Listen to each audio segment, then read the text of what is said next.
For an evening walk tonight, because it's been quite hot during the day. Too hot for pugs anyway. And has to be said, this time of the evening it's quite nice anyway. It's fairly quiet, hardly anyone around. And the sunset's always nice to catch.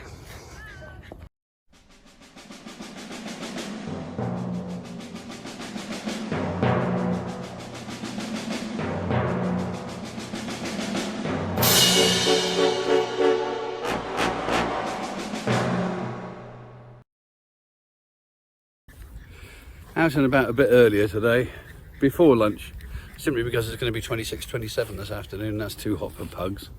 Christ, it's too hot for Cornishmen. So, yeah, I think a shortish walk around the fields and then home for lunch. Amazing how these things just hover in the air, isn't it? You can't film them. You can't get the focus on them because they shift every time you try and focus, and they're gone. Hoverflies, gorgeous. Oh, what are you stopping there for? Come on. Wow, the Nopper Gall wasps has had a field day on this tree. There's barely a normal acorn on here. Look. Look at them all. They're everywhere. So we can find an actual acorn that's not been affected. No, more Noppers down there. Oh, hang on, there's one there. Blimey, I think it must have had a swarm of Nopper Gall wasps coming along here. As far as I can see, even up through there, there's another Nopper there in the middle of the shot. Extraordinary. And the other weird thing is, looking at these oak trees that go along this little bit here, all I've seen on them is Nopper Galls. I've not seen any other kind of galls. So it must be a hot spot. Oh, there's two chattering magpies in that tree. They're very noisy, very noisy. There have been a few noisy small planes flying around today. It must be International I'm so rich I own a plane, I'm going to show it off to everyone day. As I was saying earlier, isn't it weird how these things cluster around certain trees? This tree I'm looking at here is just covered in cherry galls, the ones that grow underneath the leaf. Loads of them all over the place. But there's no Nopper galls here, there's no spangled galls here, there's no oak apples or marble galls. It's all just cherry galls, loads of them. This is the first cherry gall I've found this year that's actually just starting to blush red. Can you see it? The whole thing will go mostly red by the time it's matured. Of course, it could all be the work of one industrious wasp. I don't know. I mean, how many eggs does a wasp carry inside? Probably thousands, certainly hundreds. So it could just be one wasp going around going, I'll have that leaf, that leaf, that leaf, that leaf, and then on to the next tree. So maybe it's not an indication of numbers whatsoever. It's just actually an indication of one very busy wasp. I've been looking for the seeds on the tilia, on the lime trees or linden trees, depending on what you want to call them, because I want to have a go at making linden chocolate this year. Do you know, there were a few a little while ago, and then they all seem to have vanished again. Either the birds have got them or I'm slightly out of season. But hey ho, one of those things. Interesting thing about this this row of lime trees is that they were planted to mark one of the Queen's Jubilees, and I don't know whether the trust who planted them at the time realised what a good thing they were doing, because lime trees support a huge range of different insects and pollinators. I was watching on the BBC TV show Countryfile last Sunday. They were talking about how they're trying to encourage people to plant lime trees because it's kind of like a wildflower meadow in terms of pollen, in terms of the number of insects that use them. So it's a bit like creating a vertical wildflower meadow. But of course, you know, if your linden tree is really tall and really big and has lots of branches and is producing lots of flowers and lots of seeds, then of course it's the equivalent of covering like an acre of land. It's extraordinary. There are a few seeds there, actually. There are still a few there. Not many. You have to keep an eye on it. But yeah, so when they planted this avenue of lindens, maybe they didn't realise what a good thing they were doing. Now then, maybe it's the age of the trees. This is an older linden tree that was planted before that avenue was, and this one's got quite a few seeds. Problem is, I don't want to take them all from one tree because that's not fair to the wildlife and to the tree itself. You know, you want to be gathering piles of this stuff from lots of different trees. Maybe I'll have to wait till next year. Now here's actually the plaque that celebrates those trees being planted. There you go. So it was actually the 90th birthday of the Queen. I thought it was one of her jubilees, but no, it was her 90th birthday, and there was 90 linden trees that they planted. Nice gesture, a mark of respect for the Queen, and a lovely thing for the insects, and for those people who want the berries. Well, if I was gathering hawthorn berries or haws this year, this is the tree I always come to. It's the one that has the most haws on it. It's really, really good. And it's also, conveniently, right next to a really, really good elderberry tree as well, which has lots and lots of elderberries on it this year. Although the berries this year are actually quite small. They're really, really small. I mean, they're not a big berry anyway, but look how small these are compared to my forefinger. They might swell a bit, but then again, we haven't had a lot of rain. Well, you know when it's blackberry season, don't you? When you see what the birds have pooped out. Good Lord, look at the colour of that.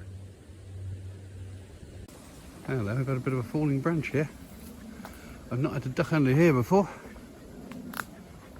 Ooh, okay. So I'm still just about limber to be able to go underneath it. A couple more years, maybe not. Talking of being limber, you may see me start to shrink a little bit over the next few months, because I'm now embarking on the second part of a kind of weight loss journey. During the COVID lockdowns, I didn't have a lot of work coming in, you know, money got tight. On top of that, we couldn't go to the pubs, we couldn't go to restaurants, we couldn't get takeaways delivered to our house. So I thought it seemed to me like the perfect opportunity to actually get some weight off, to be a little bit more canny with food, to do a lot more walking in the open air, in the fresh air. And that's exactly what I did. And over the course of the pandemic, I used a combination of what I understand about food science and what I understand about human behavioural science to lose 4 stone. And I lost 4 stone really quite easily. I didn't suffer any particular problems as a result. And most importantly for me, it put my type 2 diabetes into remission. I now no longer need medication for it, and my bloods, I get them checked once a year, are really healthy and normal. My cholesterol's down, my blood pressure's down, everything's improved dramatically. And I feel better. I feel happier and healthier than I have done in decades. Not that I was particularly unhappy anyway, but now much better. So I've had a couple of years break now, and a couple of pounds have gone back on. Not too many, but you know, some I've got to lose just to get back to where I was. And then I'm going to aim to lose another 3 stone, and that should put me down in the sort of bracket where I should be for my height and weight. So yeah, started it this week, and hopefully it'll go as well as the last lot did. If I can lose this 3 stone anywhere near as easily as I lost the 4 stone, I'm going to be a very happy boy. Oh, another noisy red kite. If this diet thing is of interest to you, leave a comment on this post saying you'd like to see more about the diet plan, because if so, I'm quite happy to share recipes, show you how I put together certain meals, talk about, you know, some of the science behind food, talk about some of the psychology behind actually controlling what you eat and how you eat things. And if that possibly could be of help to anyone, I'm quite happy to post stuff on this channel and use the channel, you know, this public platform, to actually sort of spread the good news and share some of my experiences. But he's really noisy, that kite. But if it's something that's not of interest to you at all, and I see no comments at all, then I'll just carry on posting the same old nonsense.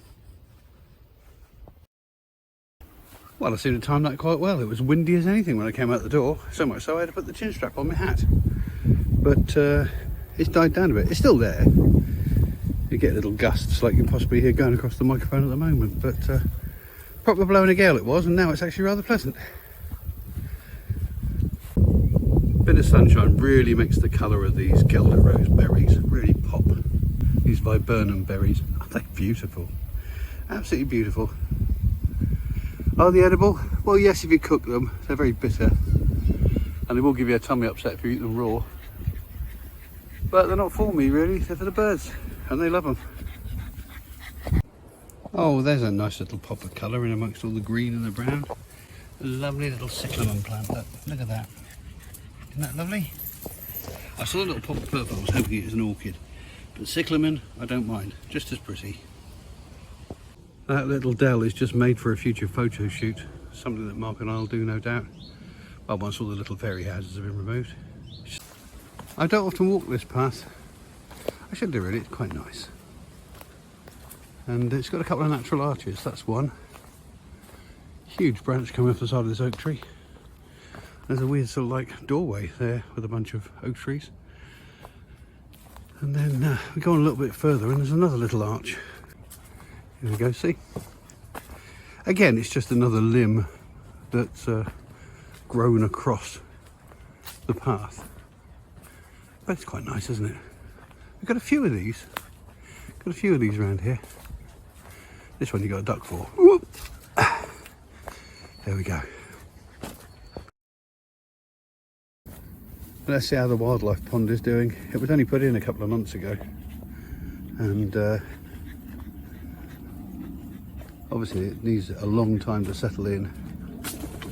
And there's not been much movement of water here either because we haven't had a huge amount of rain. So it's all a bit muddy. But I have to say the dogs love it.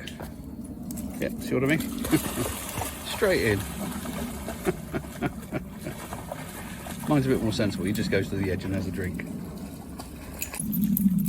He changed his mind and went in a bit deeper. I think he likes the feeling of it on his feet, because any river, any puddle, any pond, he's in there like a shot.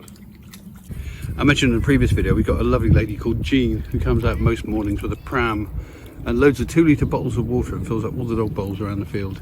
She's lovely. She really is a lovely lady. Well, she's on holiday at the moment, so there's actually a deputy. It's great, isn't it? I mean, we call her Jean the water fairy. Well, Colin the water elf has been out today and filled up the bowls in her stead.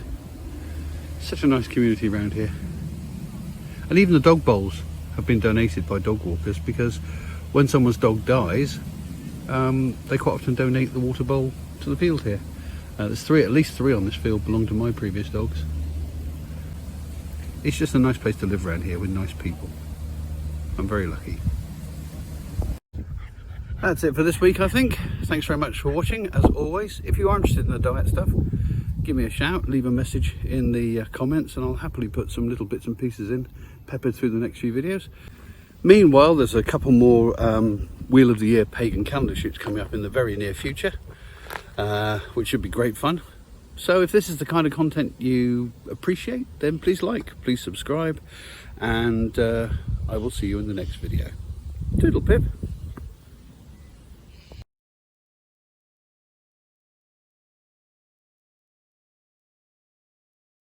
If you've enjoyed this video, then please consider subscribing, or click on some of these links to look at some of the other videos on the channel, or press the like button, or leave a comment. It would be lovely to hear from you. Any combination of those four things would be wonderful. Thank you very much.